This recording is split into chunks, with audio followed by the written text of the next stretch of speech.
प्यारे बच्चों, कक्षा 8 गणित के पहले पाठ के दूसरे लेक्चर में आपका स्वागत है।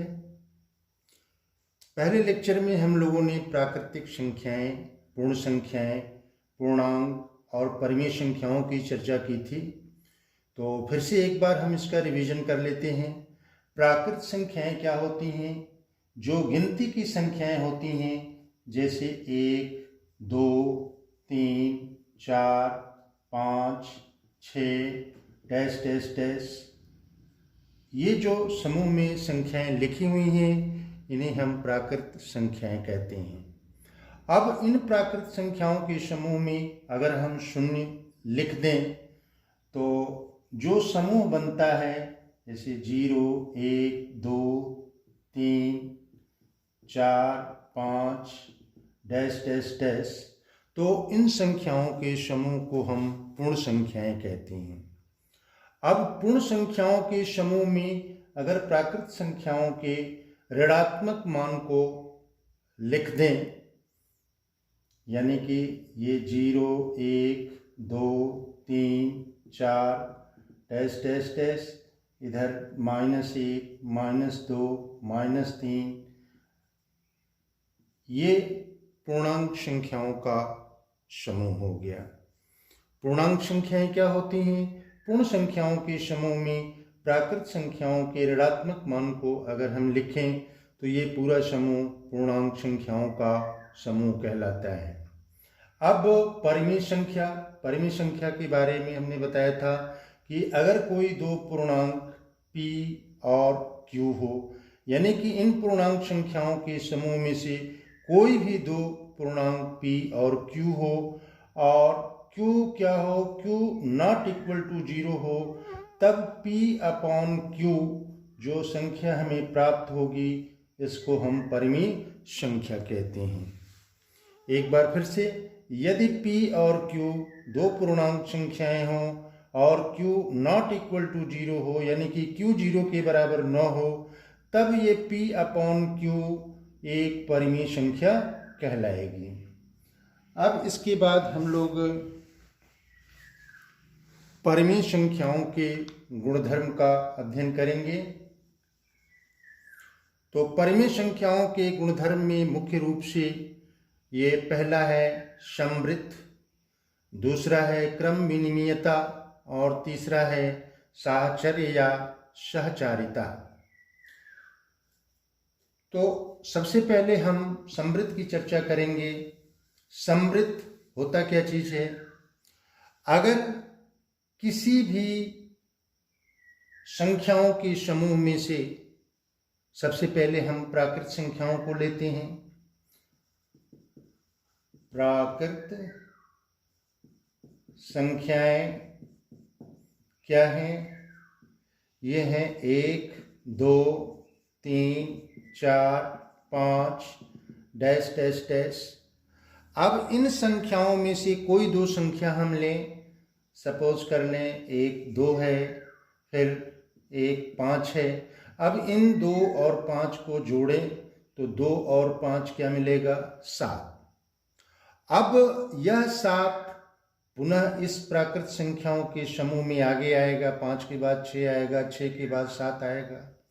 तो यहाँ पे हम क्या देख रहे हैं कि अगर प्राकृत संख्याओं में से किसी दो संख्याओं को लेकर के जोड़ें तो हमें पुनः प्राकृत संख्या मिलती है। यानी कि प्राकृत संख्या धन प्राकृत संख्या बराबर प्राकृत संख्या। अब ये कंडीशन अगर मिल रहा है तो इसका मतलब हम इसको ऐसे कहेंगे कि प्राकृत संख्या योग, ये जो ऑपरेशन बीच में है, योग के लिए समवृत्त है। यानी कि पहला कंडीशन हमको मिला कि प्राकृत संख्याएं योग के अंतर्गत समवृत्त हैं। प्राकृत संख्याएं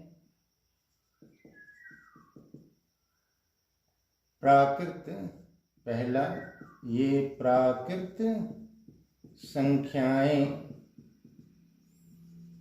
योग के लिए समृद्ध हैं। अब यहाँ पे ये जो टेबल दिया हुआ है आप लोगों की किताब में ये मिलेगा, प्रयास कीजिए में। पहला ये लिखा हुआ है संख्या, फिर ये समृद्ध है। अब यहाँ पे ये प्राकृत संख्याएं हैं। प्राकृत संख्याएं क्या होती हैं? 1 2 3 4 डैश डैश डैश। अब ये प्राकृत संख्याएं योग के लिए समृद्ध हैं कि नहीं? तो अभी हम लोगों ने देखा कि प्राकृत संख्याएं योग के लिए समृद्ध हैं, इसलिए इसमें हम भर देंगे हाँ।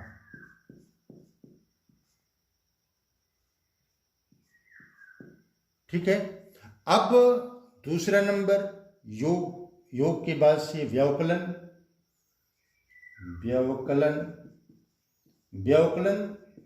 के अंतर्गत समृद्ध है कि नहीं? तो अब पुनः हम क्या करेंगे? प्राकृत संख्याओं के समुच्चय में से, यानी कि 1 2 3 4 5 डैश डैश डैश, इसमें से कोई 2 संख्याएं हम लेंगे और उसमें से घटाएंगे। यानी कि 2 प्राकृतिक संख्याओं का अंतर अगर प्राकृत संख्या मिलती है तो इसका मतलब ये हुआ कि प्राकृत संख्याएं व्यवकलन के लिए समृद्ध हैं। ये न होगा, व्यवकलन के लिए समृद्ध हैं। तो इसको हम चेक करें। ये मान लेते हैं कि 5 ऋण 2 ये बराबर होगा 3। तो अब ये 5 प्राकृत संख्या है, 2 प्राकृत संख्या है। प्राकृत संख्या में से प्राकृत संख्या को घटाए तो प्राकृत संख्या मिला। लेकिन अगर इसी को हम एक दूसरा कोई एग्जाम्पल लें, मान लेते हैं 4 4 7, तो 4 7 ये कितना हो जाएगा? ये हो जाएगा -3। तो अब यहाँ पे हम क्या देख रहे हैं? ये और ये दोनों प्राकृत संख्याएं हैं, और पहले हम लोगों ने पढ़ा था कि ये -3 कौन सी संख्या होगी? ये पूर्णांक संख्या होगी। यानी कि एक प्राकृत संख्या में से दूसरी प्राकृत संख्या को घटाया जा रहा है, तो यह आवश्यक नहीं कि वह प्राकृत संख्या ही मिलेगी, कोई और भी संख्या मिल जा रही है। तो इसका मतलब ये हुआ कि प्राकृत संख्याएं व्यवकलन के लिए समृद्ध नहीं है। यानी कि दूसरा नंबर हमारा हो जाएगा दूसरा, ये व्यवकलन के लिए प्राकृत संख्याएं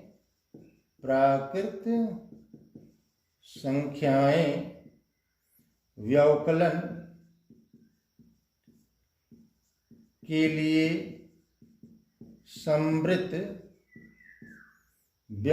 के लिए समृद्ध नहीं है। व्यवकलन के लिए समृद्ध नहीं है, तो यहाँ पे हम भर देंगे नहीं।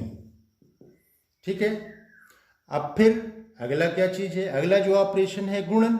अब उस गुणन पर हम ये चेक करें, गुणा पर ये चेक करें कि प्राकृतिक संख्याएं समृद्ध हैं कि नहीं। तो अब इसके लिए अब देखिए फिर से वही क्रिया हमें करना पड़ेगा। इसमें से कोई 2 हम संख्याएं लें। जैसे मान लेते हैं एक संख्या 2 है, दूसरी संख्या 4 है, तो 2 और 4 के बीच में ऑपरेशन क्या हुआ? मल्टीप्लिकेशन का है, गुणा का है। तो अब इस पर हमको चेक करना है कि प्राकृत संख्याएं इस गुणन पर समृद्ध हैं कि नहीं। तो गुणन पर समृद्ध हैं कि नहीं ये कैसे पता चलेगा? अगर दोनों प्राकृत संख्याओं को हम गुणा करें और गुणनफल भी हमको क्या प्राप्त हो? गुणनफल भी हमको प्राकृत संख्या प्राप्त हो। तो 2 में हम 4 का गुणा करेंगे तो 2 चौको 8 होगा। अब यहाँ देखिए 2 प्राकृत संख्या है, 4 प्राकृत संख्या है, और इसका गुणनफल 8 भी क्या है? इसी में आएगा। तो 8 भी प्राकृत संख्या है। इसका मतलब क्या हुआ कि प्राकृत संख्याएं गुणन के लिए समृद्ध हैं। तो अब यहाँ पे हम हाँ लिख देंगे। अब फिर यानी कि तीसरा नियम हमको इसमें ये प्राप्त हुआ कि प्राकृत संख्याएं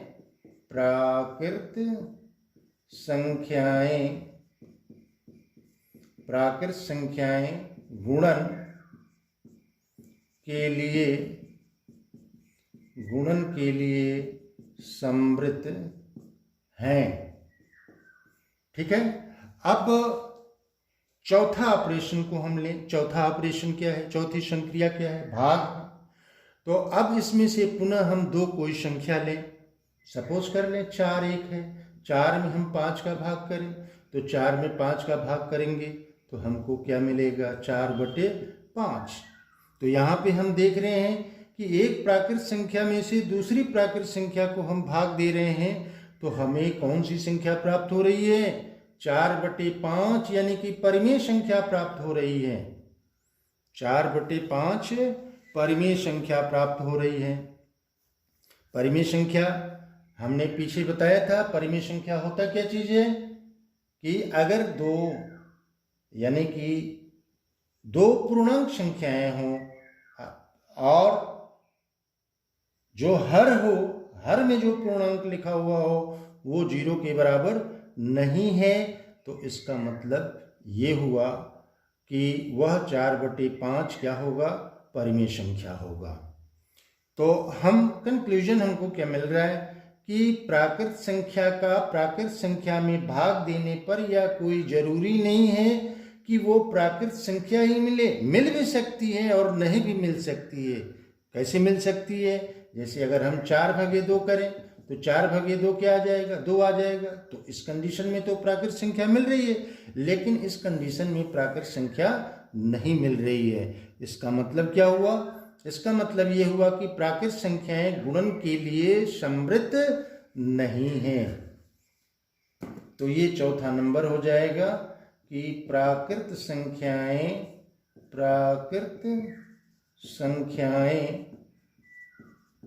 गुणन के लिए समृद्ध नहीं है। ठीक है। अब ये तो रही पहली प्रॉपर्टी, परिमेय संख्याओं के गुणधर्म में पहली प्रॉपर्टी क्या है, समृद्ध, जिसकी हम लोगों ने चर्चा किया। अब ये दूसरा नंबर आता है, नहीं देखिए एक चीज, ये अभी तो केवल प्राकृत संख्या की चर्चा किए हैं ना, समृद्ध केवल प्राकृत संख्या के लिए। अब इसके बाद से हम पूर्ण संख्याओं के लिए चर्चा करेंगे कि पूर्ण संख्याओं के लिए ये कोई भी संक्रिया, कोई का मतलब 4 संक्रियाएं होती हैं, इन चारों संक्रियाओं पर ये पूर्ण संख्याएं समृद्ध हैं कि नहीं हैं। ठीक है। अब पूर्ण संख्या, यहाँ पे पूर्ण संख्या को समूह के रूप में अगर हम लिखें 0 1 2 3 4 5 डैश डैश डैश,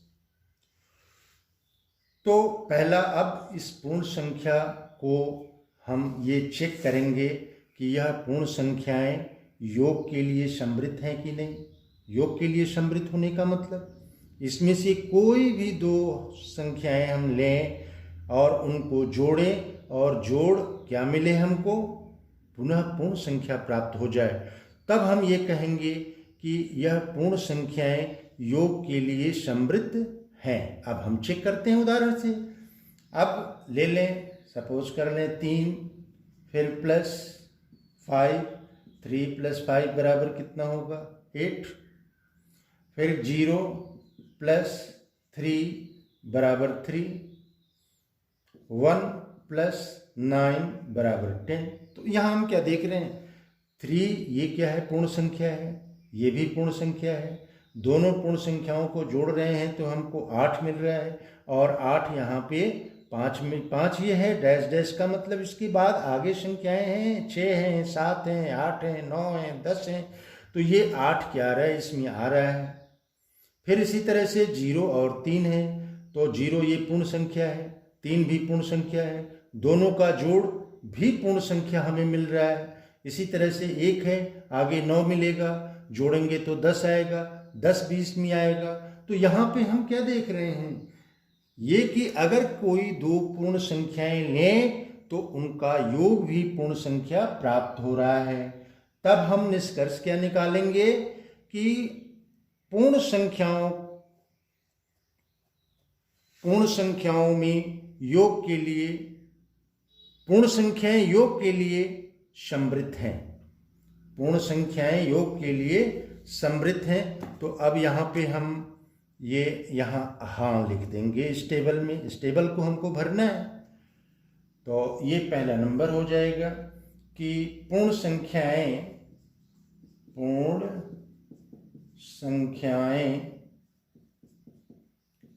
योग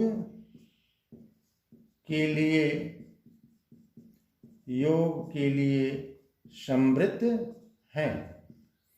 अब दूसरा नंबर, दूसरा ऑपरेशन लें, दूसरी संक्रिया लें। दूसरी संक्रिया क्या है? व्यवकलन है। व्यवकलन को माइनस से हम प्रदर्शित करते हैं। अब इसमें से कोई भी दो संख्या हम लें और उन दो संख्याओं के बीच में इस ऑपरेशन को लिखें, और जो हमें नई संख्या अगर प्राप्त हो रही है और वो नई संख्या क्या हो? पूर्ण संख्या हो, तब हम ये कहेंगे कि पूर्ण संख्याएं व्यवकलन के लिए समृद्ध हैं। अब हम चेक करें, सपोज कर लें ये 4 है, 4 में से 2 को हम घटाएं तो हमको मिलेगा 2। तो यहाँ पे हम क्या देख रहे हैं? 4 क्या है? पूर्ण संख्या है। 2 क्या है? पूर्ण संख्या है। घटाव क्या मिल रहा है? पूर्ण संख्या। लेकिन अब इसी को थोड़ा सा ऐसे करें, 2 - 4 कर दें। तो 2 - 4 करेंगे तो फिर क्या होगा? -2 आ जाएगा। यानी कि ये कौन सी संख्या हो जाएगी? ये पूर्णांक संख्या हो जाएगी। यानी कि पूर्ण संख्या में से यहाँ पूर्ण संख्या को घटा रहे हैं तो हमको पूर्ण संख्या नहीं मिल रही है, पूर्णांक संख्या मिल रही है। तो यहाँ से हम ये निष्कर्ष निकालेंगे कि पूर्ण संख्याएं व्यवकलन के लिए समृद्ध नहीं हैं। तो यहाँ पे हम लिख देंगे नहीं है, पूर्ण संख्याएं व्यवकलन के लिए समृद्ध नहीं हैं। यहाँ पे पूर्ण संख्याएं व्यवकलन के लिए समृद्ध नहीं है। अब तीसरे ऑपरेशन की तरफ बढ़ते हैं। तीसरा ऑपरेशन क्या है? गुणन। अब वही क्रिया करेंगे, इनमें से कोई दो संख्याएं लेंगे, उन दोनों संख्याओं के बाद गुणन का ऑपरेशन लगाएंगे। जैसे 3 है फिर 5 है, तो 3 में 5 का हम गुणा करेंगे तो हमको क्या मिलेगा? 15। अब ये देखिए 3 पूर्ण संख्या है, 5 भी पूर्ण संख्या है, इसका गुणनफल भी पूर्ण संख्या आ रहा है। फिर एक और एग्जाम्पल लें, ये सपोज कर लें 0 है, 0 है। अब 0 में 3 का गुणा करें तो हमको गुणनफल 0 मिलेगा। तो अब ये पूर्ण संख्या है, ये भी पूर्ण संख्या है और इसका गुणनफल भी पूर्ण संख्या मिल रहा है। तो इसका मतलब क्या हुआ? इसका मतलब ये हुआ कि पूर्ण संख्याएं गुणन के लिए समृद्ध हैं, पूर्ण संख्याएं गुणन के लिए समृद्ध हैं। तो अब इस टेबल में हम लिख देंगे यहाँ पे हाँ।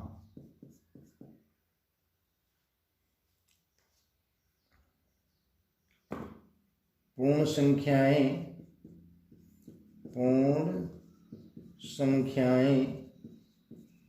गुणन के लिए समृद्ध है।